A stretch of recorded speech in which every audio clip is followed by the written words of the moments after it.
Know if you guys can hear me. Take two on the stream.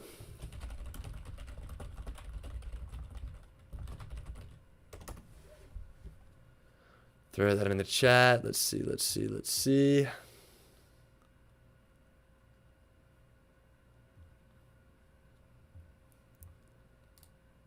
Sounds fine on my end. We're back working. Okay, perfect. Let's get back into it. It looks like the rate that I'm streaming at is a lot higher than it was before resetting the internet. Hopefully we did the trick. We'll be able to get through this with no more technical issues. All right. So PSTH we've got up on the screen. This is one Bill Ackman SPAC. We've talked about this a lot in the Discord. We've talked about this a lot on our streams that we've had and the videos we've made, some of the TikToks if some of you guys are coming from that side of things. But one that we've definitely been playing for a while. The reason we love it is obviously the fact that, Bill Ackman has been teasing this unicorn that he's going to be taking public. No one knows what it is. People speculate that it could be Stripe. People speculate it could be even Subway. I don't know how I would feel personally about that one. I mean, even any other rumors for PSTH you've heard them, feel free to throw them in the chat and I'll give them a shout out. But long story short, there's just a lot of different companies that he's kind of teased he potentially could be taking public with this SPAC. Either way, this is one of those things where he's a pretty well-established figure in the investing world, and we're kind of putting our trust in him that he will find a solid enough company to create a little bit of excitement once the merger is announced. And the other thing that we love just looking at the chart here is net asset value. This is a little bit unique to PSTH as opposed to some of the other SPACs, but net asset value is right in the low 20s as opposed to 10. Let's see. We've got someone, a stream just went offline. Let me know, studying right now for the CFA, if you could hear it right now. But we're going to keep it rolling. I think it's still working for everyone else. Good now. Perfect. Awesome. Let's keep it going. We love the fact, one, this previously had monthly options. They added weekly option chains, which is super nice. So we're able to knock our basis down week after week after week.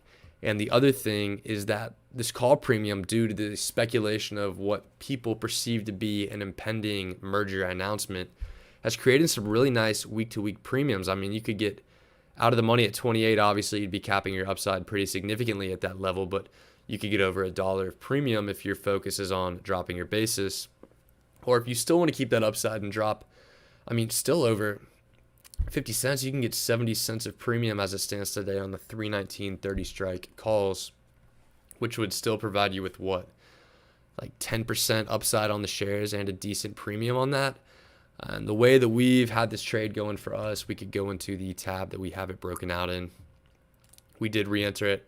Unfortunately, 31.49, which is a common theme tonight on the stream, is that we've been entering trades right before they subsequently shit the bed on us, for lack of a better term. So our luck has hit a rough patch lately, and that has definitely been reflected in this just insane chart movement that we've seen. So hopefully things will turn around. What really illustrates it is when you look at the stock returns of the recent plays that we've had with our HT wheel strategy. It's a lot of red out there. Hopefully it'll turn around.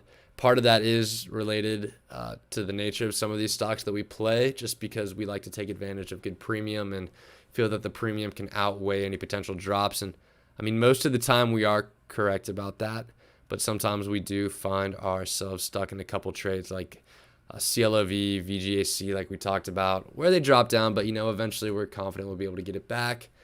This one, though, we feel there's limited downside. And going back to what we were going to talk about when we came into here was 27.2 is where it's at. Started at 31.4, so that's a 13.62% decrease in the price of the stock, which objectively sucks. But the good part here is we've got our break even down to 27.19, and we started this trade 2.16. So we've got our break even down to 27.19 in just under a month. And on this Friday, we'll be able to roll our calls. Either these 29 calls are going to expire in the money, in which case we'll pull a nice little 13.3% return on our capital, or it's going to stay right where it is. We could roll these 29 calls to the following week for what looks like about 90 cents. I'm sure a little bit of that will drop as a couple days of theta decay sets in. So we'll call it 85 cents, and that would drop our break even down to just under 26.50, which throws us here on the chart, and that's something I'm perfectly happy to hold at long term if things keep going down from here. And then again, so on and so on, week after week after week. And if we're in a situation where we could knock 50, 75 cents, a whole dollar off a week, we're going to be getting down to net asset value pretty quickly if at some point these shares aren't called away for a nice gain. So the setup on this one's great. I think this and UWMC are probably the two that I'm holding that I'm most confident about with the way that the setup works. I think that limited downside from here with the combination of the nice option premium that we're seeing makes these really solid plays. Even if you're not in these already, I think they present a really attractive entry at these levels. So then we're going to get to LOTZ next, which has been a little bit of a ride for us. We're in pretty heavy. I mean, this is, other than UWMC, I think our heaviest position that we're currently holding with these 10 strike puts. And this is one, if you look at the chart, it is just absolutely insane. Give me 1 minute to pull the chart up itself. But I mean, we got in initially, I think someone in our Discord, it was John Rogers. I don't even know if he's on the stream, but I figured I'll give him a shout out because it was his trade idea and it was one that worked out really, really well for us. I think we got in about 1085 after merger, after it dipped down a little bit. And we were able to sell 10 strike puts for just an absurd premium that put our break even below 9. And while it did drop damn near down to 9, it did pop back up upon expiry on 219, just above 10, just in time for us to hit max profit on that play. And we liked it so much that we rolled them forward to March. And that is where we find ourselves when we go. Let's go to the breakout tab over here. Yeah, so we sold these March 10 strike puts for $1.17. Again, this is another one where it was trading at 10.50 when we entered the trade. So we saw, hey, I mean, let's do something similar. Let's sell a 10 strike put that puts our cost basis below 9, decently safe, and would have provided a really nice return if 13.25% return on capital to be exact. If it did remain above 10, obviously that hasn't happened. So we're in a little bit of a point where we need a little bit of a contingency plan here. So trading at 8.40, decent after hours movement today, which would put this at about $1.60 for us. And that's, still a 4.8% loss. Nothing that we, like getting on a trade. Obviously, we always want to make money, but we also at the same time need to accept the reality of the situation is that that's not always going to happen. So it's important to know how to manage these plays when they go against us. Typically, we do recommend jumping into the coverage strangle on the HT wheel. But for this one, I think we might do a little bit just because of the amount of capital we have invested. I think we're going to roll these puts. And we talk a lot in the chat about, rolling puts. A lot of people say, okay, how does that work? What exactly does that mean? So we'll walk through an example right now of what exactly that would look like using 35 puts. Now, it is going to look slightly different because we're waiting until March 19th on expiry for that concept of extrinsic value for all those to dry out like we like to talk about. So that's when we're waiting to do this, but we can still use today's option prices to walk through a quick example of how this would work. So we would roll these to 416, same strike, 10 strike puts, meaning our max profit is still going to be at that $10 level. And rolling just simply means closing out the 10 strike puts we have right now, and those would close out for, we'll call it about 220, I think is the midpoint on that, 2.2. And then we will be able to sell 416 10 strike puts for 2.6, which, as you can see right there, the difference between the 2.6 and the 2.2 is a 40-cent credit, which should be a direct 40-cent reduction of our cost basis and break-even price. Let's double check and see if that holds true. So that would be 843 zeros us out. And, 843 equals 10 minus this. 1 second. I think 843 would in fact zero us out. We did the math right there. So what would happen when we roll these puts is that our break-even price that was previously at 883 gets dropped 40 cents down to 843. And when we look at what that means in the context of the chart going to the 20-day, our break-even goes from 880 down to 840, right around the current price level, coincidentally enough.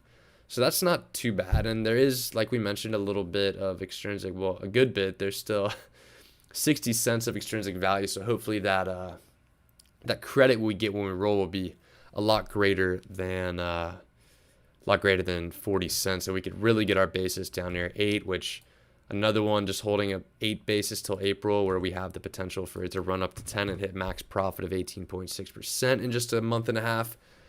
Perfectly happy with that.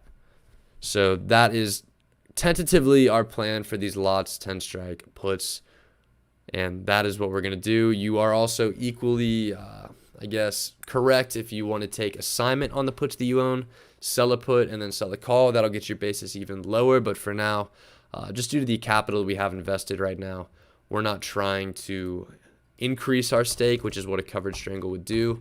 We kind of showed our hand a little bit too early on this one when we scaled up to 35 contracts, and that's the most we're comfortable with. So we're just going to roll those to April, lower the break even, still leave ourselves that potential upside into the 18% return area. And that is how we will let that one be. Let me undo everything I just did right here. And I think that is back where we were. Perfect. So back into the lists, and people mentioning, we got some stocks in the chat. We've got IPOF, NPA, similar to Starling, trading close to NAV. We're going to take a look at both of those, and let's see, run back through the list real quick. None of these are terribly exciting. SOL was a little bit exciting. We talked about that one on the stream. When did we stream last? Monday night? It was Monday night a couple nights ago, where we mentioned that would be a solid one, and since then it's taken quite the roller coaster, going from I think about the $10 level up to $17.50 this morning, when we thought those 16 puts we had were going to be a walk in the park, before it ultimately pulled back to $14.08. And that's, with the RSI we're looking at, that's probably a level it'll hopefully steady off at. We could see a couple different peaks over the last, or a couple different bases over the last 20 days in this high 13, low 14 area. So even if it can consolidate there, not too bad. We're really happy with the amount of profit it's pulled this week, even though that came at the expense of the amount of money we lost on it last week. But that's just how it works. Like we mentioned, we're not going to make money, max profit every time on everything. If we did, I would be living on an island somewhere probably. So moving on. AMD, another one, just the tech sell-off and rotation of money out of tech into other sectors was one that hurts, because we like to benchmark ourselves against the S&P 500. And when money's rotating out of tech and into other areas which are encapsulated by the S&P 500, we tend to underperform, because S&P keeps moving upwards while our tech-heavy investments pull back a little bit. And what can you do about it? It's all right. AMD, Apple, two really solid companies. I'm perfectly happy with those. I will just keep rolling those puts as well until the cost basis catches up to the stock price. EARS is a quick one that we did just because we need a little action between now and when we were having all these options expire on March 19th. So this was one that spiked from, I think, 2 low threes up to about $6. So ton of upside. What we did was we sold 5 strike puts for $1.30, which, as we know, means our break-even price is going to be the $5 strike minus $1.30 of premium to get us down to $3.70, putting us right around here. And I figure for maybe 8 days, we've got 7 trading days left until that March 19th expiry on it. I figured it was a decent bet. Obviously, I made the bet when it was up here as opposed to down here at 430. But even if it steadies off there at 444, it's, I guess, 427 after hours. Whoops. We'll say if it finishes at 427 next week, those are still going to be worth about 70 cents a pop, and we'll still pull a little $600 profit, 50% of what we had our original max profit set out as. And then if it spikes again up to 5, we'll collect all of it, and it'll be a super nice trade. But one of those will just remains to be seen. It's always kind of fun when you play a lower priced stock that gives you essentially the risk profile of a spread, where, max profit here is 1,300, and then even if the stock went to 0, we lose 3,700, and that's kind of what it's like when we set a lot of these credit spreads up. So that's always kind of a fun play. The SPX spread that we opened is a general hedge against the market, because if things keep creeping upwards, a lot of these positions are going to come home, and all these 319 expiries are going to be realized. We're going to make decent profit on those, presumably. But that's one If the market tanks, we do still want to pull a little bit of cash, and if we let these ride until Friday afternoon and they expire worthless, we'll pull another $800, and that 1280 ain't too bad to ease the pain of if we have another market dip. GameStop was a fun one that we entered into today. Take a sip of water really quickly.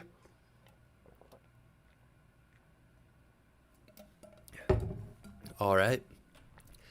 And this was potentially one of the better timed or best timed trades that we have ever had. We could pull the GameStop chart up. But for those of you that have been following the market, I'm sure are pretty familiar with what happened to GameStop today. And we entered into these trades two separate times. The original 310, 320, we entered around the 300 level, I think at about 11:30 a.m., maybe potentially before that at 10:30 a.m. Someone will have to fact check me on the time that we entered that, but it ran up a little more, so we entered the 330, 340 right around noon, and then it subsequently fell off the face of the earth, going from 348.50 down to the bottom at 172.06, since sprung back up and actually finished plus 7% today. So those of you who were holding GameStop, obviously it's not fun to watch, half of the value of the stock get evaporated in about, let's see, what's this, 30 minutes. That's never fun. But if you were holding it from the start of the day till the end, that's a 7.33% gain. So if you just closed your eyes, checked in the morning, then checked in the afternoon, you probably would be a happy camper not knowing what happened in the middle. But always is kind of tough when you have that kind of that's a kind of potential gain you're sitting on, and then the rug gets pulled out from under you. But long term, green days, you can't complain about them. Keep moving on down the list. However, I guess we'll talk a little bit about why we entered this trade. And a lot of it does circle around the GameStop video that we made, where we said, okay, could something like this right here happen again? Absolutely. But at the same time, what could happen is there's a couple risks you run into where if it gets up here and brokers get in a position where they simply can't handle the load, you're going to run into another potential issue where they say, okay, they pull the plug, you can't buy anymore, and it's almost a manufactured drop from the broker's side. The second is a potential issue where if they get up this high and say, okay, everyone knows that GameStop is overvalued right now on a fundamental basis. It's kind of a game of musical chairs in the market. So definitely be careful if that's one that you are in on and playing. But at the same time, GameStop may take a look and say, okay, look, we were a company who was potentially staring bankruptcy in the face, and we had this huge rocket upwards in our stock. We're looking at initiating some sort of digital transformation. What's a great way to solve that problem? Issuing shares at this inflated valuation to infuse the company with a ton of cash. And while stock-wise, it's not going to be great because one of the elements for a short squeeze is a low amount of outstanding shares to be traded. But when they dilute the pool like that, we could potentially see a pullback. And that's something I do think may potentially be on the horizon, a share issuance for GameStop once they look around and realize, okay, the amount of good that for the business long term that amount of cash can do. Everyone knows this type of stock increase is relatively temporary, and a lot of the reasoning and rationale behind the fact that we open call spreads on it today is if you look at the timeline of the first, they already said they thought that's illegal. Are you saying Sleepy Condor in the Twitch chat saying that issuing shares during, I guess, a run-up is illegal? But getting back to the point, the first squeeze started, January 22nd, and got back to where it started on February 4th. So that's like 10 to 15 days. This one looks like it's already begun. And while it did start on the 24th, so it's a little bit longer of a timeline, you don't really start to see them. This is really kind of a slow grind upwards that we like to talk about. It isn't until maybe the last 2 or 3 days that we saw a little more rapid of an upward move. Might be manipulation under those circumstances. That's an interesting point. I will say I can't comment on the legality of that. I'm not that well versed in whether or not that's legal, but I do know a lot of, good point, it's not a regular run up. A lot of low cap stocks do tend to do that. I think Sundial is a very good example. A lot of that. I know a lot of people in here traded SNDL is the ticker on that one, where they run up, had a squeeze, issued shares, and all of a sudden fell back down. And NNDM was one I think also issued shares. LODE issued shares. I think it's something that happens a decent amount, but you may be correct in the sense that for something this severe, there could be a rule that would prevent over a certain threshold gain you issuing shares, because obviously whoever's buying into that offering is going to be holding the bag. But back to the rationale about why we open this call spread is it's not a secret GameStop's going to come down. We have a 4/16, April 16th expiry on the call spreads that we sold. The first short squeeze kind of started and stopped within about 10 to 15 days. This one's already about 15 days deep. We're starting to see a little bit more of a squeeze pattern on the back end of the chart here when we're looking at the 180 day. And we think if today's March 10th, expiry April 16th, that, given a little bit over a month is plenty of time for that to come back down. And at this point, after the drop today from when we entered, it doesn't even need to come back down. It just needs to stay below 310, which is right around here on the chart. And that's something I'm pretty comfortable with doing.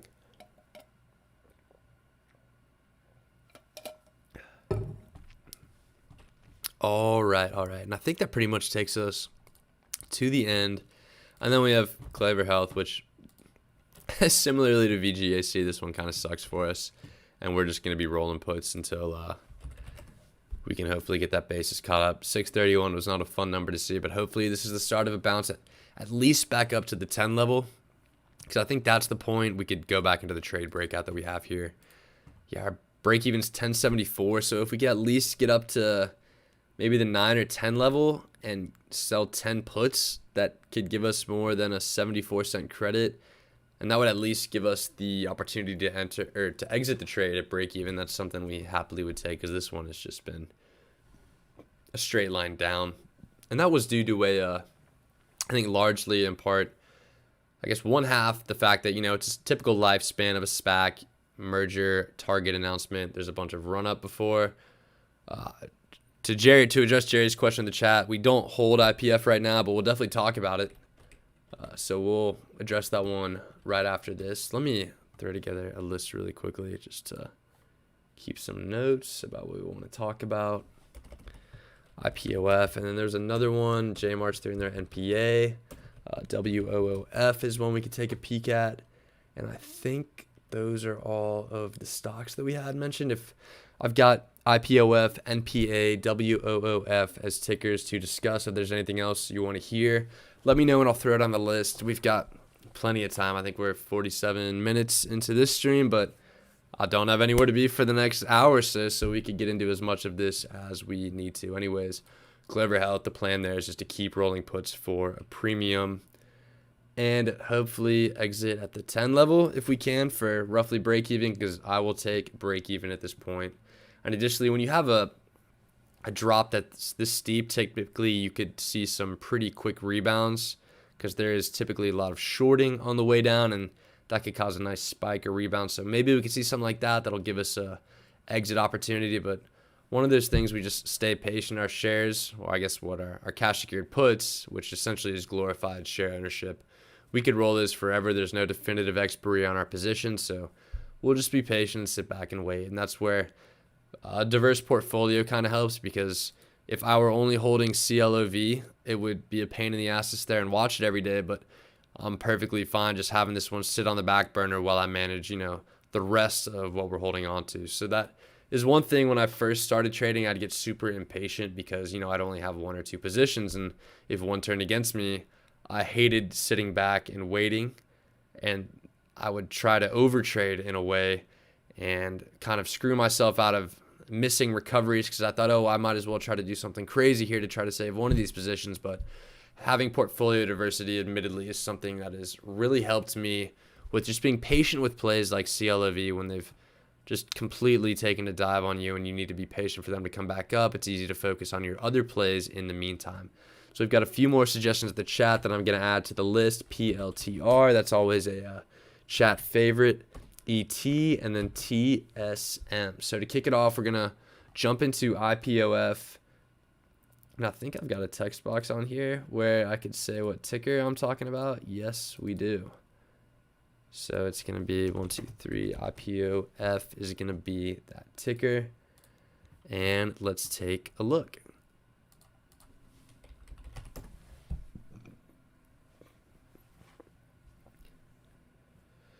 And there's another quick message that was useful from Jmarts in the chat that they have some direct contracts announcement on April 1st. So we'll see if we can get more info on that. But always good to have a potential bullish catalyst, and that's something we could see a run up on, because I think a lot of the basis of the short report is that, okay, they were essentially fabricating some of these partnerships that they had, which is a concern obviously for revenue if you're fabricating partnership info. So if they do announce direct contracts with other businesses or organizations that could potentially provide more revenue for them, that would help to alleviate a lot of those concerns surrounding the short report. And I mean, potentially we could see a number back above 10 sometime in the next month or so, and I'd be thrilled with that, honestly, at this point, because that is not one that has gone super well for us. But over to IPOF, this one is run by Chamath as well.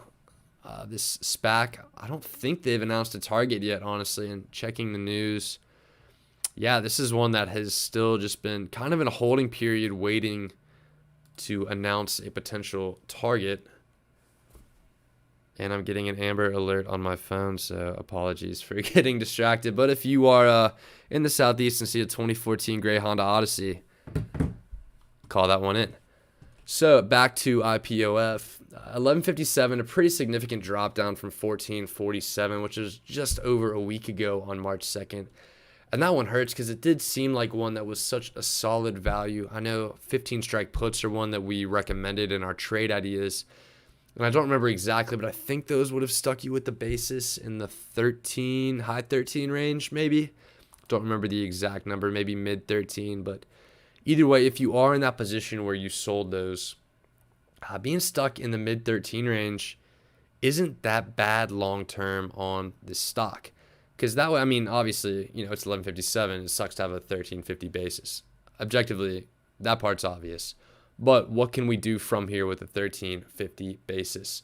And at this point, taking a look at the option premium, obviously the first thing to do is you would sell covered calls. And due to the potential speculation surrounding this, this is one of Chamath's big SPACs. He's probably going to announce a decent target.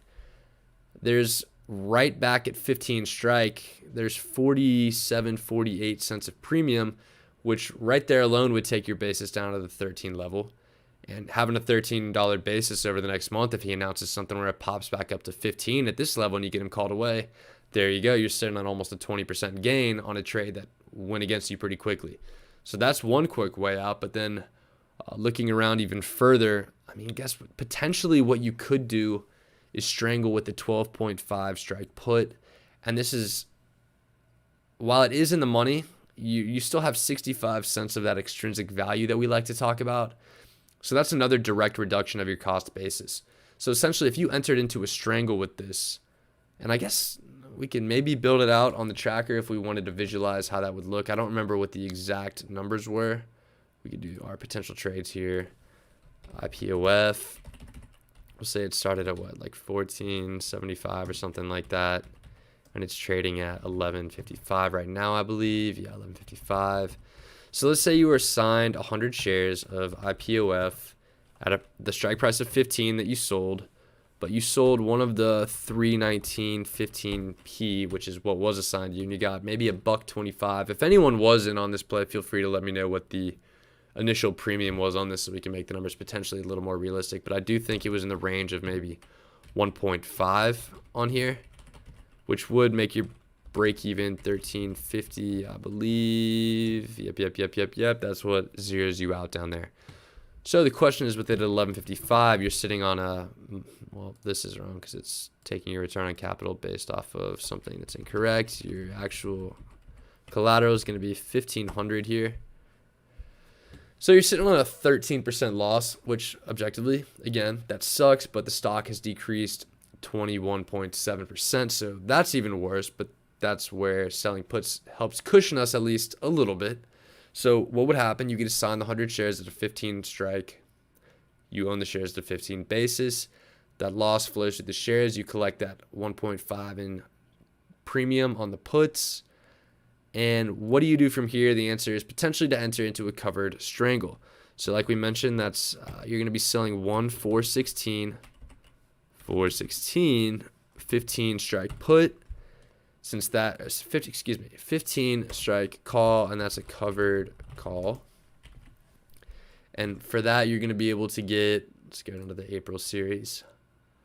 We'll be conservative with this. We'll call it 45 cents because some of that might dry up over the next couple days. But then again, maybe IPOF jumps in a couple days, and this is way more than 45 cents. But in the interest of being conservative and realistic, I think 45 cents is a good estimate here. So that one, you're going to get that premium no matter what, because, I mean, the only thing that would happen is it would cap your gain at 15, in which case you're sitting back on a 13% return on your capital. So that's all good and well. That takes our break even to 13.5 minus the 45 cents of premium.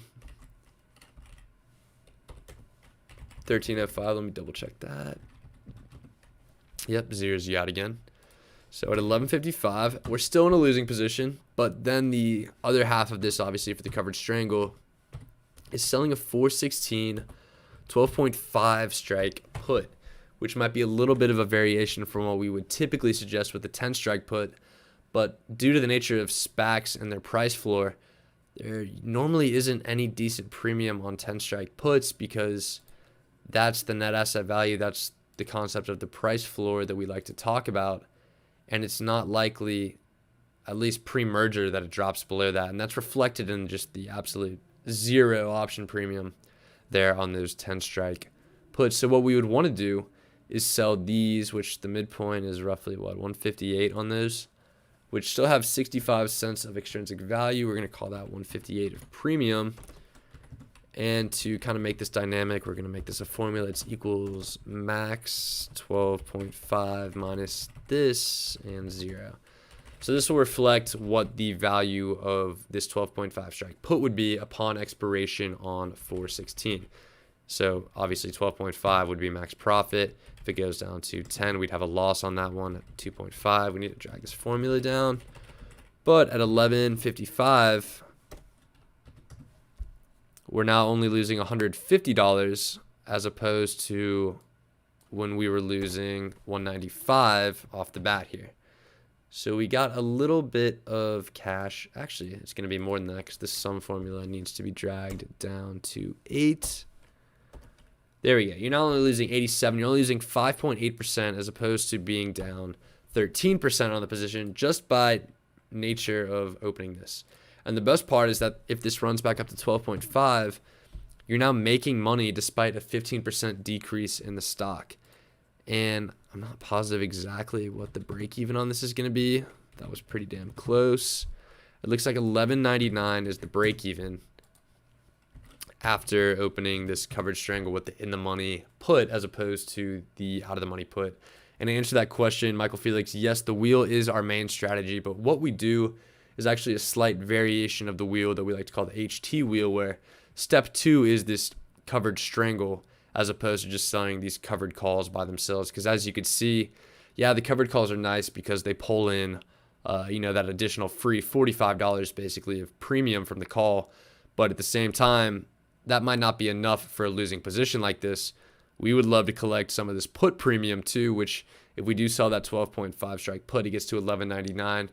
That's something where, okay, the stock's dropped 18.71% on us in a really short period of time. That's just a month and a half. But we haven't lost a single cent on the trade. If it goes up to even just 12.5, we've made 6.8%. And then obviously the grand prize is if it gets back up to that call strike of 15, in which case we've pulled a 23.53% return on something that has increased 1.69%. And that additional option premium to complement that share price, which we're really not capturing very much share gain at all here. This is exclusively option premium. But this really just does demonstrate the incredible amount of value that premium provides you with as a complement to what's essentially glorified share ownership. So that's something that works out really nicely. And I just always love looking at the fact, okay, we're getting a 23.53% return on max profit on a 1.69% increase in the stock. That is always awesome. And again, we always want to be cautious of the downside. That 18.71% decrease, we're still breaking even. But as we know, as it stands today, it's at 11.55.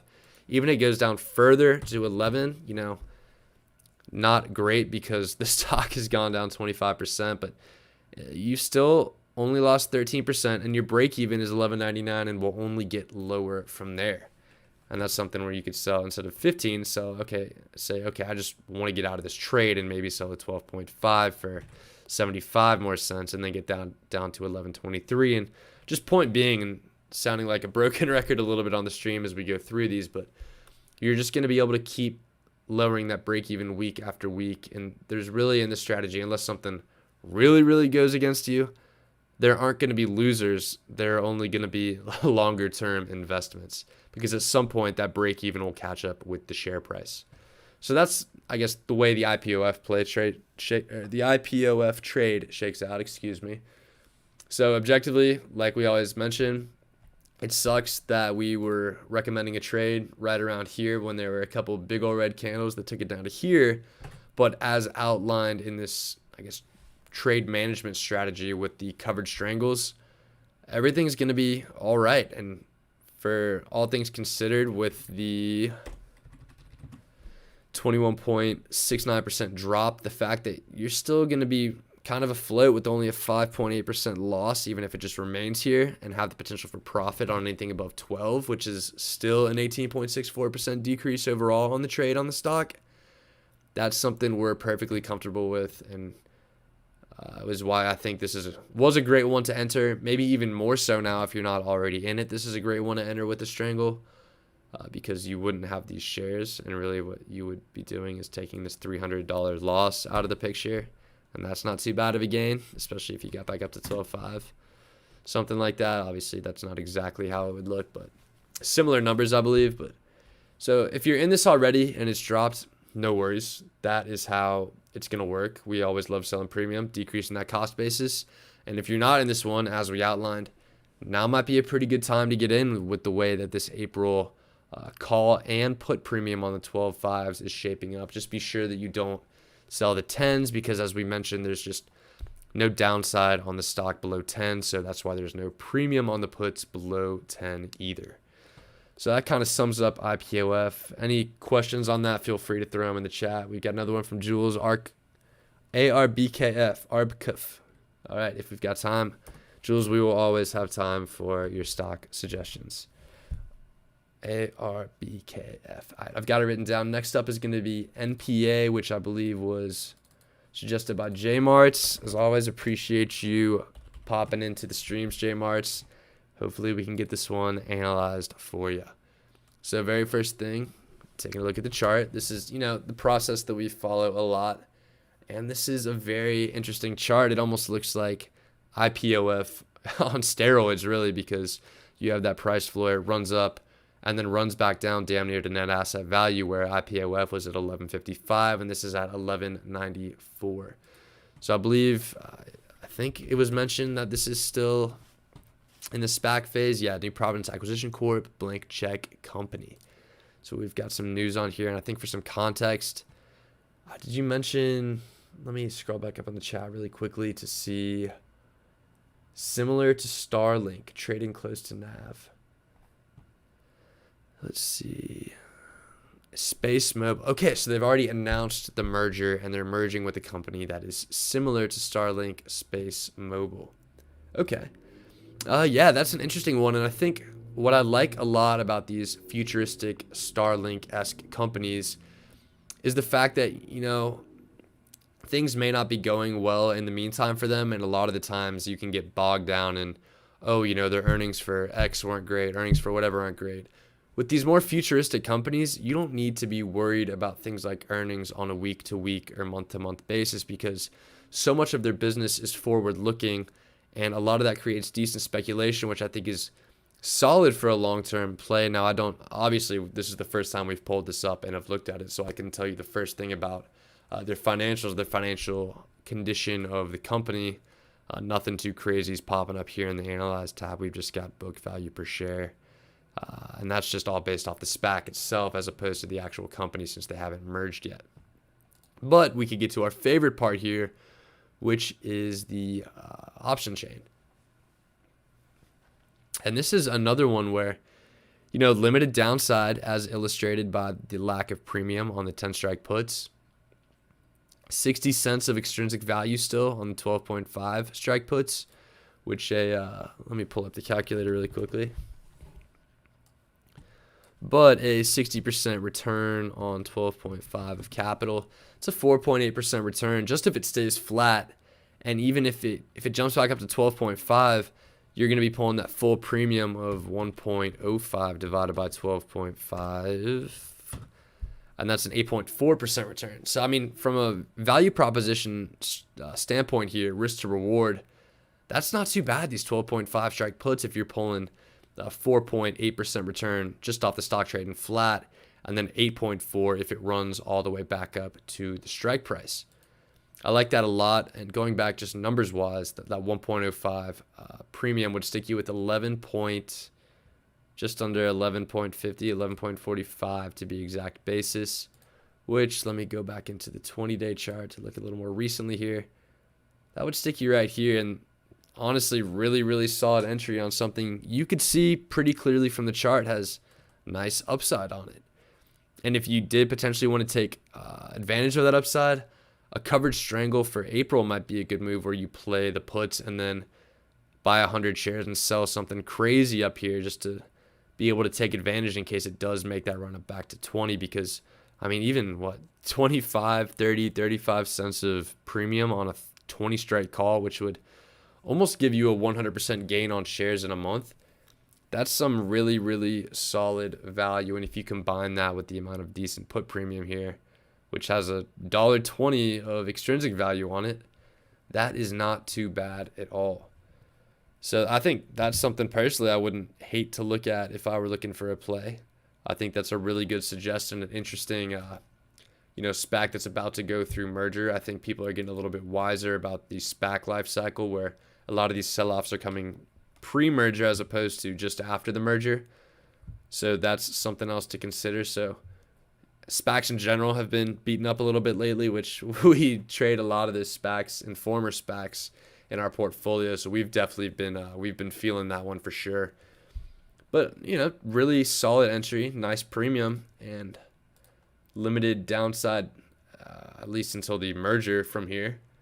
And you could see the potential upside. So I think NPA is a really interesting investment, and definitely one that I like and will keep my eye on if I get some more buying power. Hopefully UWMC comes through for us and we can get some cash to spend. But until then, this is definitely one I think we'll just throw on the list to keep our eye on. If you're looking for a play that is a little less cost prohibitive, can't speak tonight. Little less cost prohibitive. This might be a good one because, again, these take just over $1,000 of collateral, and potentially you could do a put credit spread too, because that would be extremely cash efficient here. Where since you need 12.5 of collateral if you just sell cash secured puts, if you were to switch over to vertical spreads here and go 10, 12.5, you set yourself up in a situation. Now these are 10 of them, but you set yourself up in a position where you have a max loss of 150. So that is the collateral it requires, as opposed to having 1,200 of collateral required to sell the 12.5 strike put. So that's a couple different ways you could look at doing that, and it's one that I really like. Again, shout out to J Marts for that suggestion. I think it was a really good one. So moving on back to our list, the next is going to be WOOF, better pronounced as woof. 1, 2, 3. Throw this up on the screen here really quickly. Manually working my graphics. It's a one-man show over here. Back to the chart. Again, that's the first thing we like to look at. And here is in all of its glory, we have Woof, which is Petco, I believe. They went public recently.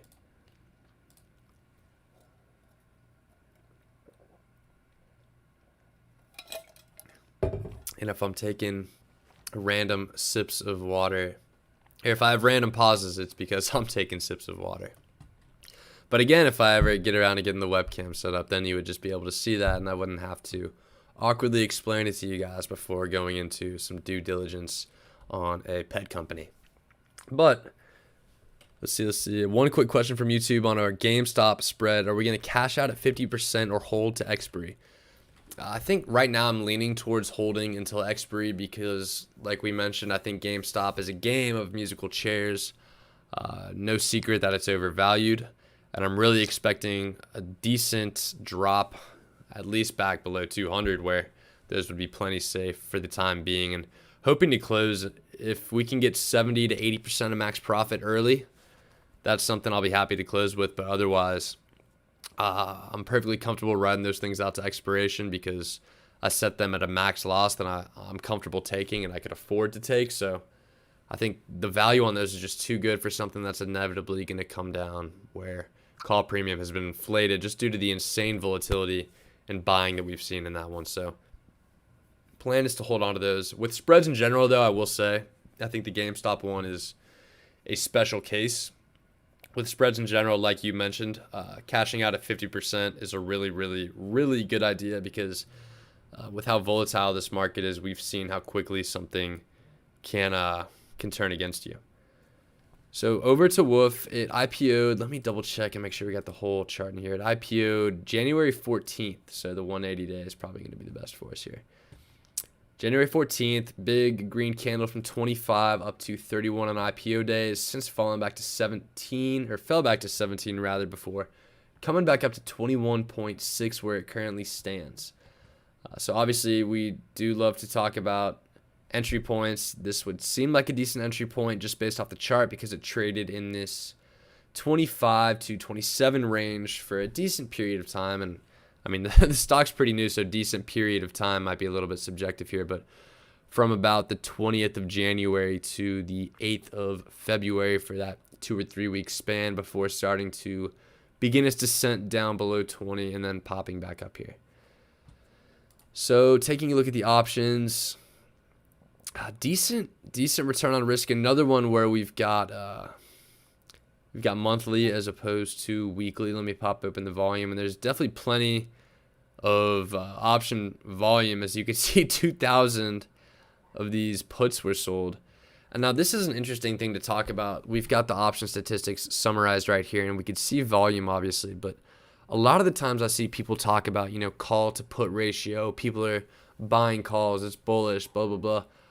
I have never been one to think that I guess call or put volume is too telling one way or another, because the reason calls and puts exist are to hedge positions primarily, not for what's made them popular with retail traders betting on directional movement on a stock.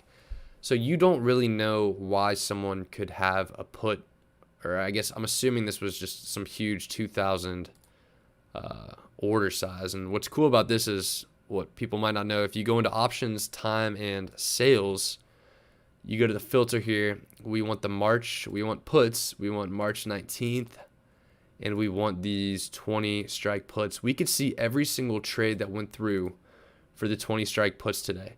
So as we suspected, there's huge volume here. It's just because there was one big block of 1,500 20 strike puts that were traded today. Looks like just before close. So you might look at that and say, oh my God, like someone bought 1,500 20 strike puts on this. They must be super bearish. Well, let's say that they own like 1 million shares of stock and they just want to make sure that it doesn't drop too far in the near point. So what they do is they buy all these puts to hedge that position. So while the underlying basis of their position and their thesis is that Petco is going to go up because they hold millions of shares, they might be slightly concerned about a short-term drop, and maybe not even concerned about a short-term drop, just financially be a fund or something that is in a position where they want to be able to absorb a short-term drop in the stock. Not even necessarily that they believe it's going to happen, but want to be able to absorb it. So they'll purchase a bunch of puts that they can just flip in case the stock drops, and it will protect them. And that's really the point of options. And a lot of these big block option trades are coming from these hedge funds and these institutions who are trying to hedge, as the name hedge fund would suggest, are trying to hedge their long positions or short positions if you see corresponding call volume on the other side. So while sometimes there is a little bit of use in people who monitor option flow, I am a little bit 50-50 because you never know who is on one side of the trade or the other. and you don't know what someone's motivations are. So reading too deep into these option statistics about, put to call ratio, okay, there were way more puts than calls traded today. I think this is going to be bullish. I think that is reading a little bit too far into it. And that is the end of my little tangent right there as to why I don't think this is a huge deal. But going back to the stock, it does seem to be bouncing a bit. General entry point looks decent in the low 20s as compared when it's traded up here. Obviously, I mean, 3 days ago it spiked up from 19 to 21. So might have missed, obviously we missed a better entry point, but you're never going to buy at the bottom. You're never going to sell at the top. So this might be the next best thing we can do. And in the meantime, if you do want to enter this position, 3.09% return on risk on the 20 strike puts. Not terrible for what, 10 days is how far we're 9 days away from next Friday. So I mean 3.9 or 3.09 rather isn't too bad. That would put your break even, what are these selling for? 55, selling for 60 cents, put you at 19.40. So that's what that break even price would stick you at, and then you could flip around and sell April calls for looks like a little over $1, so that'd get you down to the 18s. But the question is, do we think this is going to stay above 18 for a while? And that is a good question. Let's look around and see if we could find any sort of catalyst. This is interesting. Citigroup started Petco Health and Wellness at a buy with a $31 price target. And this is one of the things where, I mean, we could go through the financials, but I'll tell you what, whoever the analyst in charge of covering Petco is at Citigroup, I can guarantee you they have done a lot more detailed analysis that I could possibly scrape together over the next 5 to 10 minutes. So we do like to look at analyst ratings for things like this, because it does indicate, when they're buying, when they might potentially think about selling. And you go further down the news wire, we could see that Wedbush, they adjusted their price target from 22 to 25. So that's an increase in the price target. So, I mean, entry-wise, I think this is a good spot based on some of the other news that has come out. These price targets. Again, we don't have a ton of financial info. Have they even presented financials? I think that is an interesting question. So this is one, again, we go to SEC Edgar, their SEC's database, which is where all the company filings are presented. And then we go to Woof. And that'll pop up right there. And they have actually completely just changed the layout of the site. It looks quite nice from the last time that we looked a week ago. Only S1. And that should provide us pretty much everything we need, that S1. For those of you who are unfamiliar with filings like this, the S1 is the registration filing. And while it does have a ton of supplemental info, what you are going to find in here is that they should also have financial info in here as well. There it is, selected historical consolidated financial data. These are all normally hyperlinks, but we could scroll through that if we wanted to do a dive. Their financials look really good, is what studying right now for the CFA says. And if you've got someone that's studying for the CFA, I'm sure they are pretty decent at tearing apart the financials. So I will take your word for it on that one, instead of maybe boring people to tears with what we're looking at right here. But maybe another time we could take a deeper dive into this one. But I think at a high level, what we're looking at, let's see. I mean, at the very least, it looks like they're turning a profit. Well, that's gross. Hold on. Yeah, that was gross. They're turning a loss. But it looks like 2019 compared to 2018, what are these presented in? They're presented in thousands. So they lost $413 million in 2018. Now they've only lost $95 million in 2019. This is interesting that they present 4 or 5 comparable years where they went from a gain to a loss in 17, bigger loss in 18, but smaller loss in 19. I'm sure there might be a little bit of discussion about that in here, but all in all, I mean, you get on the bottom. This is I guess these are appendices, so it's not going to tell you. I mean, there's 46 pages of just figures in the appendix, and there's 177 pages outside of all that too. So there's 200 something pages in here.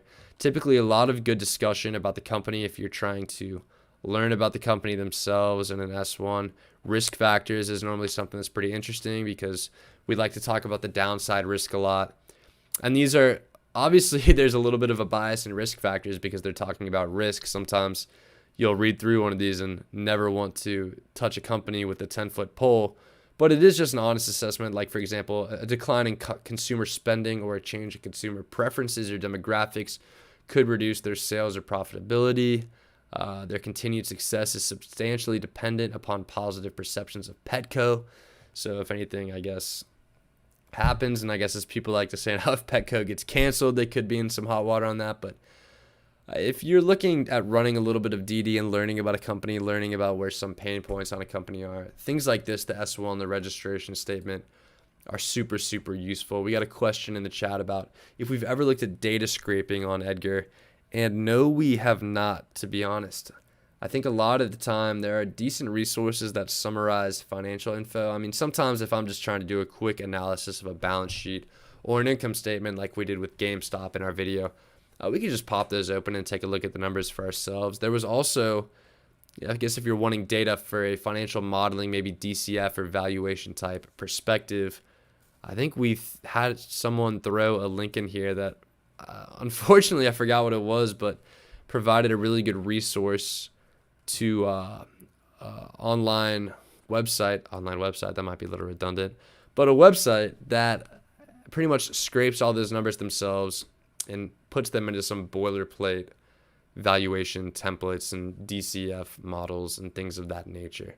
So that's pretty interesting. I'll try to figure out what that was because, one big sticking point and a lot of the issues I have with so many of the names that are brought up in the market is valuation on, a book basis based on what the company actually has and is worth, as compared to, valuation in the market, what their market cap is, what the market says that they're worth. And some of these companies are just trading at insane multiples I can't wrap my head around. You could make the point that, okay, well, the market's changed now. These are how the multiples are. This is just how it's going to be going forward. But at the end of the day, when the market pulls back, I think those companies with strong balance sheets and income statements are going to be those that are still standing, which is why I'm not a fan of GameStop and of subsequently, I guess conversely, a bigger fan of UWMC, something like that company, which really strong income statement, pulling huge net profit, really nice gains year over year. But I digress.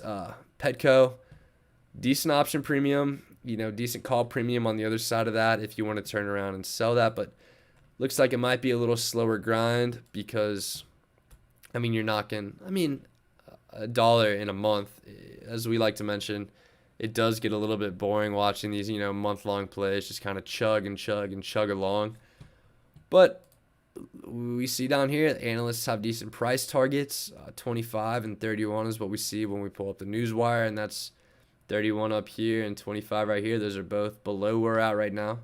The only thing I'd say is a little bit suspect is that the RSI is creeping up into overbought territory, which would potentially suggest to me, let me zoom in on the 20-day RSI really quickly. Yeah, still in that slightly overbought territory, which would suggest potentially that you might have a little bit of a better entry point at some point here in the near future, but at the same time, you may not want to, find yourself just chasing pennies and say, okay, let me just get in here now, 20 strike put, decent value. I know what my basis will be, and we're confident with that going forward. So, not a terrible investment setup here going forward. So this is one I think is decent.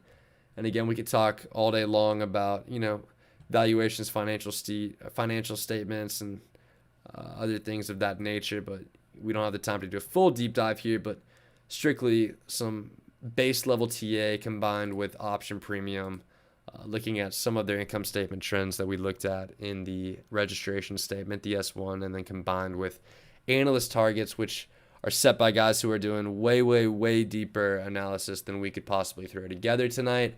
It looks like this one's a decent setup. So I guess I'll give Woof my seal of approval, and I guess that makes us 3 for 3 on, I guess we'll start calling them seals of approval tonight between IPOF, NPA, and Woof. All right, so the next one we've got on our list is PLTR. And honestly, I think it would almost even be more useful if I had like an upcoming stock list on the screen. So if there was a stock you were interested, you would know that it's coming up. Any potential feedback on if that would be useful, feel free to let me know, but we'll keep it rolling with Palantir. And this is an option selling favorite because of just the insane volatility and option premium. The fact that it's this futuristic, they're selling data. Oh, this is going to be worth incredible amounts of money going forward. It's one that people on Reddit love to talk about too. Didn't necessarily get caught up in the squeeze madness of a GameStop or an AMC. It's still definitely one you'll see thrown around on social media a lot. So it's a trendier stock, and that's reflected in the option premiums. And we love, again, we always love the weekly options on something like this. But I guess the question here is, should you start entering now? We see the peak at 45. There's definitely upside on this stock. That is for sure. The only issue I potentially could see is the downside here. It traded below 10 for so long. I mean, from October up until, I guess still October. This isn't nearly as long of a timeline as I thought, but for most of October it traded below 10, and then took until November for it to break above like $12, and then it started running up, and then since then it's kind of been bouncing around, and bouncing around might be a little bit of an understatement when the swings have been so wild from 32 back down to 20 up to 30, back down to low 20s to 45, and then all the way back down to mid 20s again, and right to where we are as we stand as of market close today, where it was trading at 24.75. So entry point wise, what we always like to look at, RSI, it's pretty much dead in the middle. So I mean, not too terrible, not too great, pretty much right in the middle. I guess the Goldilocks entry, not too oversold, not too overbought. So I mean, it's come down decently off the all-time high, which means it tells us that there's still decent upside on this. And you're pulling, I guess this is only for, we've got Thursday and Friday tomorrow. Today's Wednesday. I'm not going crazy. Yeah, it's Wednesday. So we've got 2 trading days left in the week. So, I mean, even slightly out of the money here at 24, a 1.63% return in 2 days is phenomenal. And that's another one where, people typically come in here from option buying backgrounds and they say, oh, a 1.63% return, that's nothing. But what we love to do is pop up this annualization calculator really quickly. And if we say we opened this at market close today and then closed it at expiry on 3/12, a 1.63% return annualizes to 1,812%, which of course means like if you put $10,000 in the market, it would be worth $191,000 at year end. Now, obviously, you're not going to get 1.63% every 3 days. You're not going to get an 1,800% return in the market. We will be the first people to tell you that, but the idea is more so for those of you who might think, oh, a 1.63% return in 2 days is nothing. It's really not nothing. If you were able to get that every 2 days and you're convinced that it's nothing, I encourage you to do so because you will be rich beyond your wildest beliefs. Now, when we compound this out and,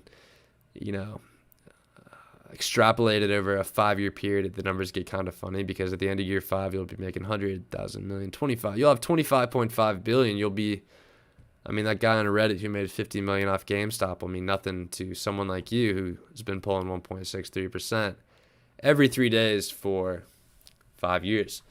But back to the main point, 1.63%, good premium. Maybe since we only have 2 days left in this trading week, a better way to conceptualize what we could expect on a week-to-week basis from Palantir is looking at the March 19th, peeking ahead a bit and just chopping a little bit off the ROR as maybe to give us a broad estimate of what we can expect. And 4.8% return is phenomenal. We try to look for something.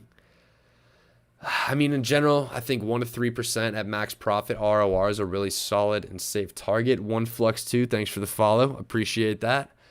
We think anything 1 to 3% return a week is a really solid target and something you should aim for and something that will, work more often than not. And again, like we talked about, compound to really nice annual returns. And you could find that all the way down to probably $21 would still stick you with a greater than 1% return. And then,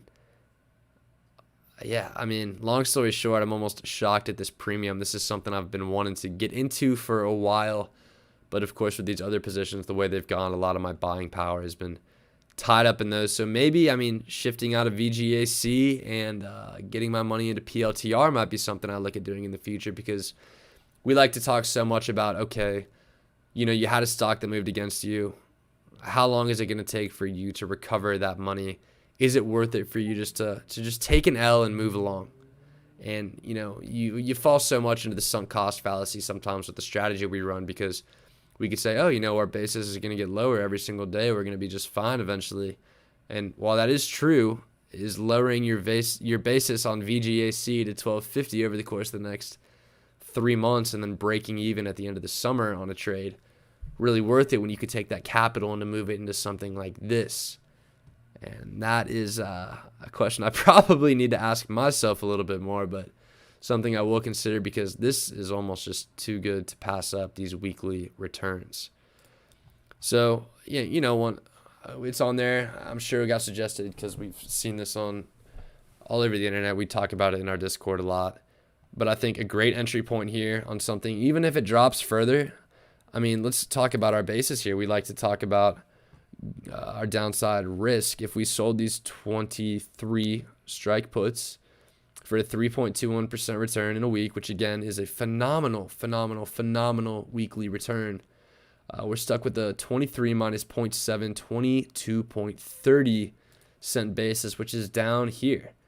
And that's just for 1 week.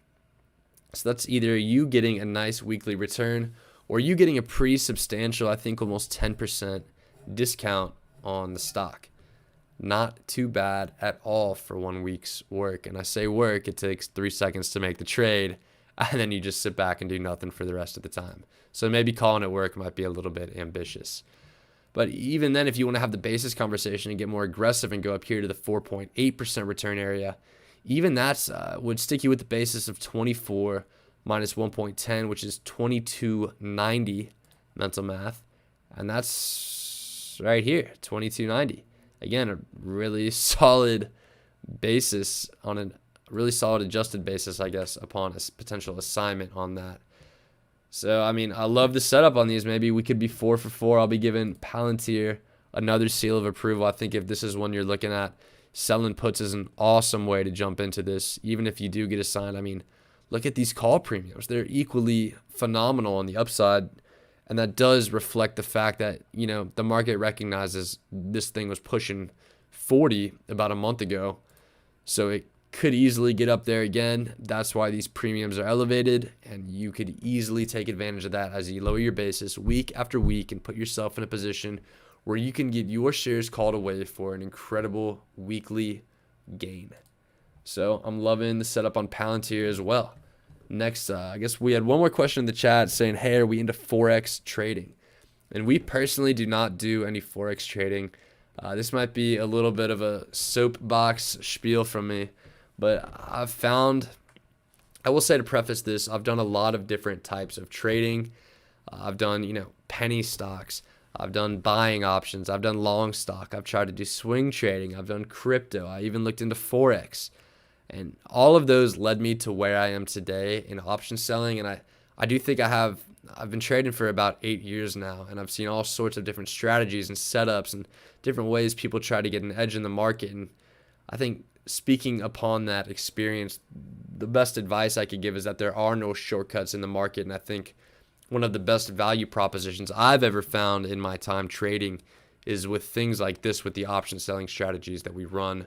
And I did look at Forex for a little bit because, I'm sure you may have heard about it in the same context that I heard about it, where you're on social media and someone's saying, oh, I don't need to work a 9 to 5. What are you doing working? I just sit back and trade Forex and I make thousands of dollars and here's all my money. And I think the unfortunate truth behind that is those people are either lying and they have some sort of referral-based bonus upon getting you into Forex, because I have seen very, very, very few successful Forex traders. Trading foreign products is extremely leveraged. You can get yourself into a lot of trouble with that if you don't know exactly what you're doing. And I would much rather recommend, a high percentage strategy like this, where we're selling options that have you can see the chance that these finish out of the money, meaning we get max profit. Where you're selling these, where you have a 60%, 70%, 80% chance of making money that week, putting yourself in those high probability positions is far better than any of these other investment. I can almost call them schemes because they market themselves as these get rich strategies, when in reality it's just doing you a disservice. Because I mean, everyone wants to make money. People go to work because you need money. No one, I mean, obviously some people do love their job, but if you didn't have to work to make money, would you be working? I mean, the whole reason we go to our job is to make money. So when people see these things where, oh, I've made so much money doing this and this, obviously it's enticing, but there are no shortcuts. And I would caution you, not saying this is, I guess, the background that you saw to suggest Forex trading, but if that's something that was potentially an expectation you had about Forex trading, I would definitely encourage you to back off that a bit and evaluate what's realistic in the market. And ARKBF has no, ARBKF has no options, so you may skip it for now. Jules, we are never going to skip a stock that you suggest. We are going to get to it after ET and TSM. And just to wrap up that Forex talk, in short, would not recommend. I think it's a little bit scammy in nature, and a lot of the gains that people claim to get from it are a little bit misleading.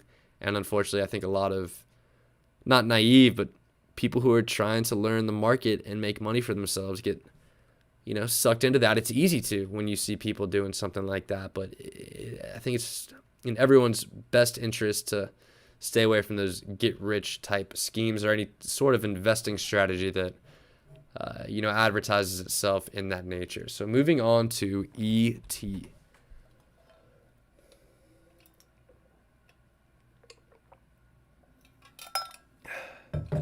And again, this is one we haven't necessarily seen before, so popping over to the Analyze tab. Energy Transfer LP owns and operates a portfolio of energy assets. The company's operations include complementary natural gas, crude oil, natural gas liquids, and refined product transportation. So natural gas, oil, and I'm assuming this one might be a little bit heavier on the natural gas side of things. Let's zoom out to see what we're looking at. If anyone, has any context to throw together for looking at this chart, if you know anything about the stock, feel free to let me know. I also did let one comment on YouTube slip through the cracks. Any suggestions for screeners other than on Think or Swim? Watched our YouTube video for screening the wheel, but don't think they have access to Think or Swim. Kind of 2 points to answer that is you could always access Think or Swim. You don't need a single dollar to set up an account with TD Ameritrade. You could just give them your info, download Think or Swim. There's no obligation to upload or deposit any cash into their brokerage, and all that will give you access to Think or Swim, and you can do something similar. But if you don't have access or are unable to get access, one that I think is really good is finviz.com. They've got a screener right here at the top, and you could search for a lot of different areas that we like to talk about. There's valuation, there's TA, custom screeners. I think this is almost way more, maybe not way more detailed, but way more user-friendly than what Thinkorswim offers, and has some really, really functional options for you. So Finviz is kind of my go-to if you don't have access to Think or Swim.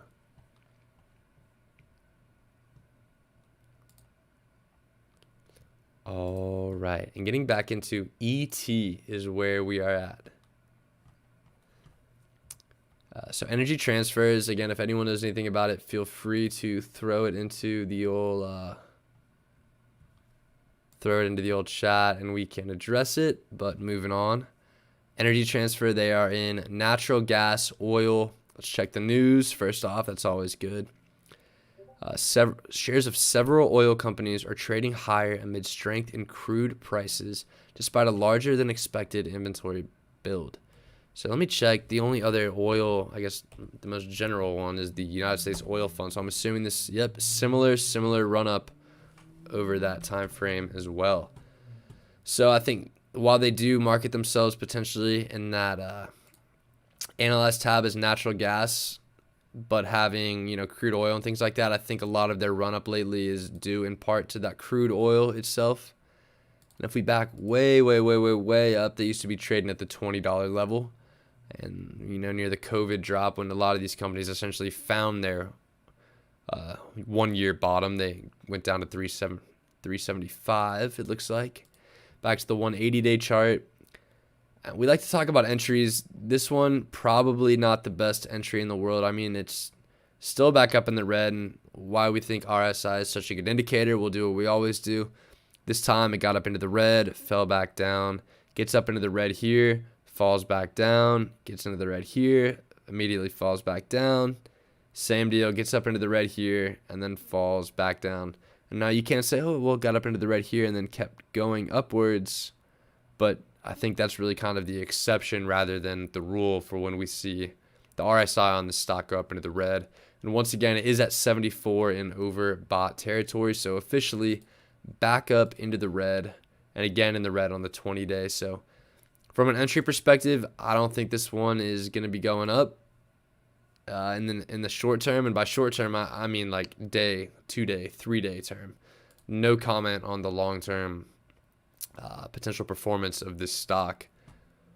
But when we look at options, what could we do? Let's take a look at return on risk, which is the best way that we evaluate the return that the options give us. You know, weekly options, which are always great, 2.78% return, pretty much at the money, which, you know, typically we'd like to see a little bit higher than that, especially on something that's run up, you know, 30%, it looks like, in the past month. So that's one where, you know, it's overbought on the RSI.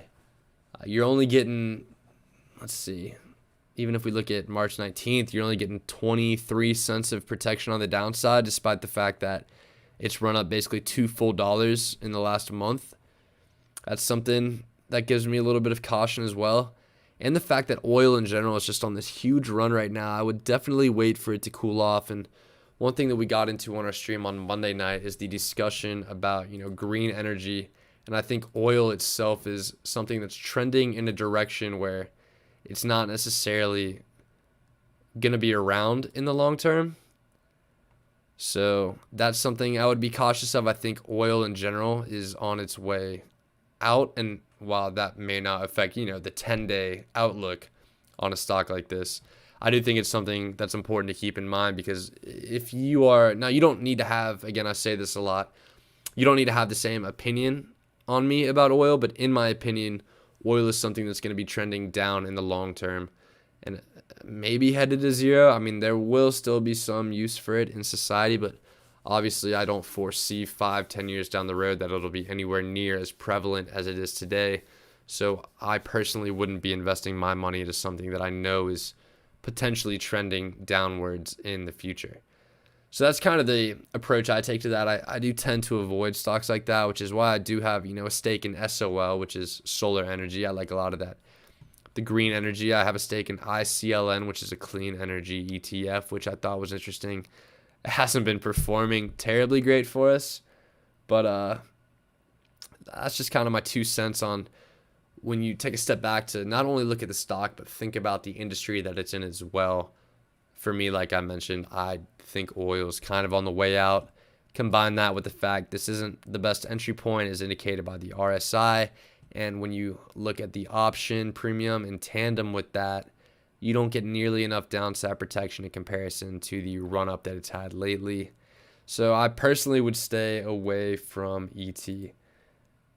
And that would kind of sums up that. So moving on to TSM, and I realized I did not update my little text box for that one to ET.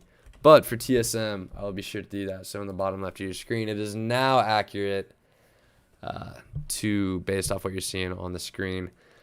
Looking back at the chat real quick, we've got, let's see, looking for a good value stock and energy to add to his portfolio long term, building out the safer portfolio. You know, a lot of the same criteria as we're looking at there. And I guess same criteria, I guess you're referring to the green energy side of things.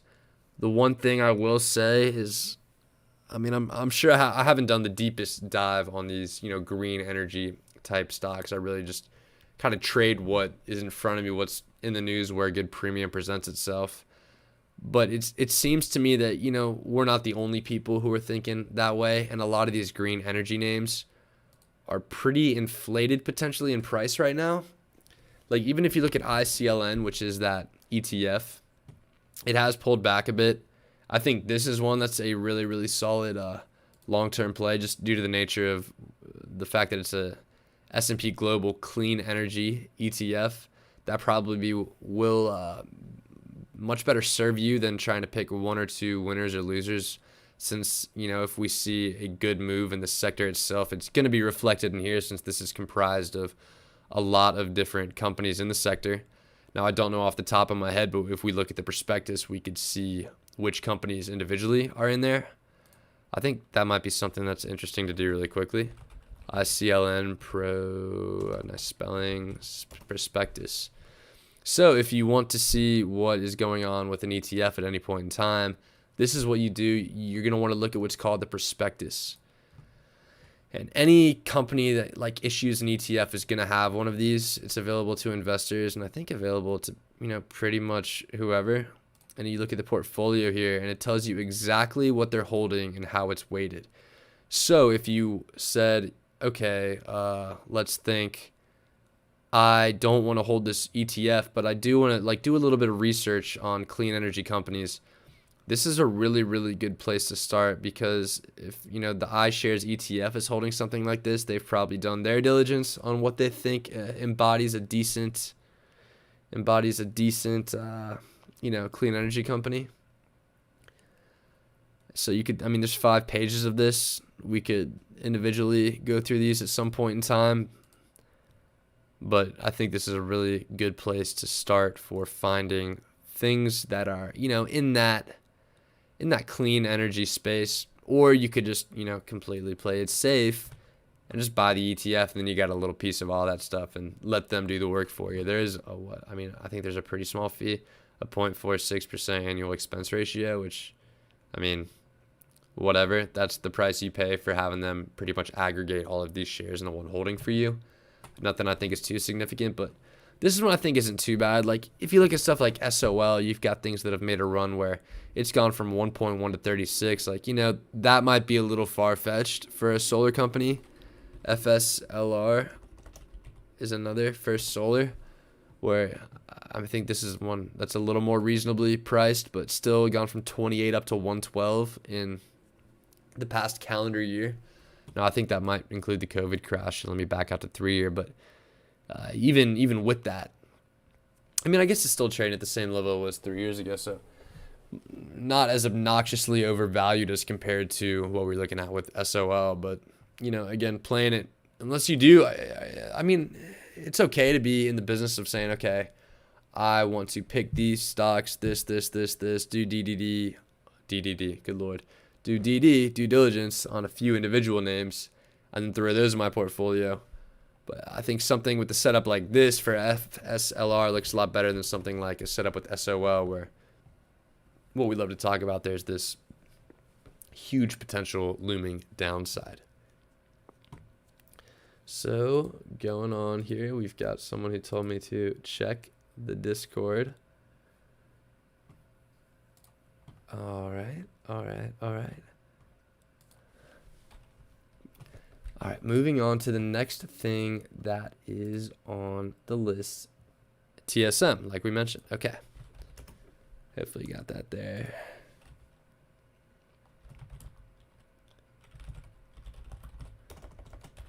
Give me 1 minute.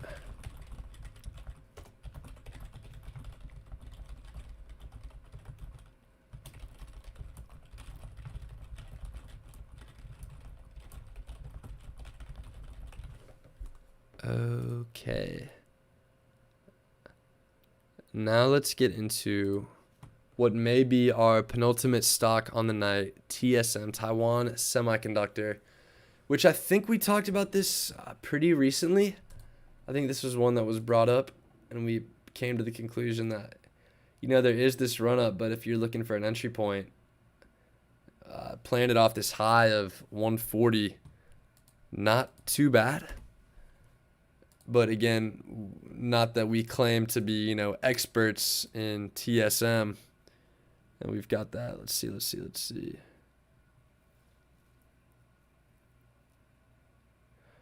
Okay, the exclamation Discord is a command. All right, yeah. Thank you for helping him there with that, Noah, because I am, as you stated, completely new to streaming, so I got to figure all this out. And hopefully, as we go on with some of these smaller streams, the kinks will get figured out. Kinks such as me stumbling over my words for the last 5 minutes. But, definitely trying at some point, once we get the audience up, once we get the hang of this, get the whole stream overlay, we'll get the webcam going. We'll start looking like a real Twitch stream, maybe have some bots working in the chat and things like that. But, and again, that's to say for any of you guys that are definitely a little more well-versed in the Twitch side of things than myself, feel free to give me any recommendations, anything that you've seen on other streams that you think would be good for us to implement over here, because other than setting the thing up and getting the animations for when people follow me and putting the icon on the screen, I'm pretty admittedly clueless with some of this stuff. So I'm definitely just happy at this point that I was able to get it working in the first place. So back to TSM. Let's see. And we did address that Forex question a little bit earlier. So I don't know if you want to check the playback on this after it uploads to our either Twitch or YouTube channel. I think you're watching on Twitch, but it should be addressed maybe 20 minutes ago if you watched the playback. But long story short, we are not into Forex trading and do not recommend it. Yeah, like we mentioned, option selling mainly for what we do. Now, what's interesting here, if we zoom in, is it looks like there might be a little bit of a triple bottom, not to get too TAE with you guys, technical analysis-y, but it bounced around the 113 level here, March 4th, bounced around it again on March 8th, and then bounced around it again today. Didn't touch it on March 9th, but it got back there today and bounced off. This is one where if it does break below that level, we could see, God knows we got to go back to the 180 day. We could potentially see somewhere down in the 107, 105 area, which I guess from 113 it's not too big of a drop, especially with, the premium this is offering you. And the premium does suggest that this is a little bit more stable of a stock. While let's see, and it did move a bit after hours, so this kind of throws off what's showing is in the money versus out of the money. So that's why you might be wondering why, okay, well, why is in the money put here way more than in the money call? It's because as of market close today, 114 was still in the money, and we would really want to be comparing kind of this number to this number, which is a little bit more in line with what we would expect. But, entry point, what exactly did they do again? TSM. Sale of integrated circuits and semis. Yeah. Nothing crazy. I guess just similarly in the chip business, which I think recently checking the news, there have been some pretty big shortages with that kind of a thing. So that would obviously drive up demand for their business. Looks like they may have earnings again at some point soon because they haven't reported in a while. The best way to check that is just throw it in your watch list and it'll pop up there. They pay a dividend on 3/17. That is interesting, a 43-cent dividend. So that is an additional 43-cent reduction of your cost basis. Now, that would be a reason that we might want to jump into buying shares and then selling covered calls as opposed to selling cash secured puts, because we'd be perfectly happy to collect that dividend, and we would not be able to collect the dividend if we were selling cash secured puts. So that's one approach you could take if you were bullish, and because of that dividend, that's what I personally would recommend, where you could get, let's see, $2 of call premium and then collect another 40 cents to lower your cost basis by $2.50 off the bat, which is a couple percent. And while there might be a long way, see, this is what gives me pause a little bit, because objectively I wouldn't even say decently steady, because it's in less than a month, it's gone from 141 to 114. And even off a $30 drop, it's still only offering about $1 a week of at the money premiums. So theoretically, if you got back into this, if you had gotten into this in the 140 level and it's dropped, $26 on you in 3 weeks, you're still $23 behind if over 23 weeks, or if over, learn how to speak, if over 4 weeks, you were able to get $1 a week and it dropped $26, you're still $2 below your cost basis. And I would almost wait for it to get down to this 100 level, or even if you wanted to be super safe, the 80. This could be the point where it never even gets down to 80 ever again. But in the issue that we like to bring up is I'd rather miss a good trade than be stuck in a bad trade. And this is one where I do worry it could see here or here again, especially off the steep runoff it's seen lately. RSI does appear to be indicating that's a little bit oversold. But our favorite part about our strategy is the cushion that it gives us, and I just don't feel that these options give enough of a cushion relative to how the 180-day chart is looking. Now, that's just the analysis from our strategy perspective. That's not to say this isn't a good long-term investment. If it's something you wanted to purchase and hold for a while, absolutely go for it and maybe chip away just a little bit a week, selling something pretty far out of the money, like a 120, where you bag like a 8 or 9% return while lowering your cost basis by 50 cents at a time. That to me wouldn't be too bad of a move if you stay out of the money the whole time, like decently far out of the money to where you'd pull a nice weekly return.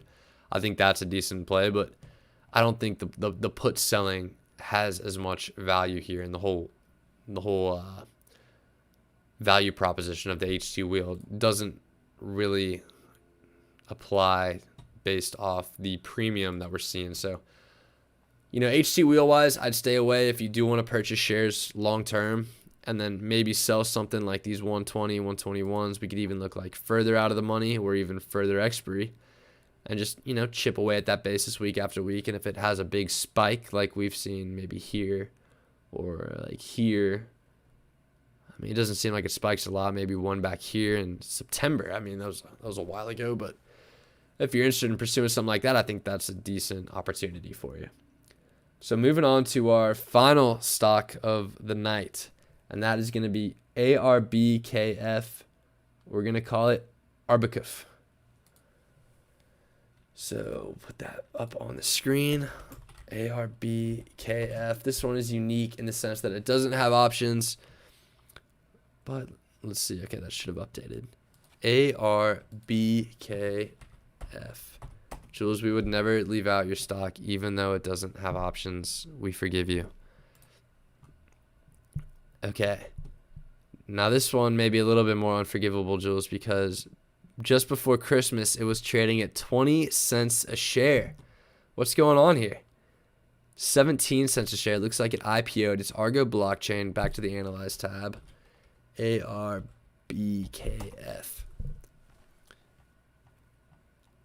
And this will hopefully load for me here. It doesn't even have a description of the company in the Analyze tab. Uh-oh. We may have to enlist Google to help us.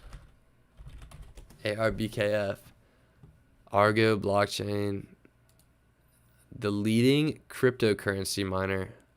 At least that's what it said in the... where did that go? Leading crypto... The leading cryptocurrency miner based in the UK. Okay, so we have a British crypto company. All right, that is interesting. And obviously, sure, just running up with the spike that we've seen in crypto overall. And, with options, maybe this is one, and I think this might be a predictable answer from me.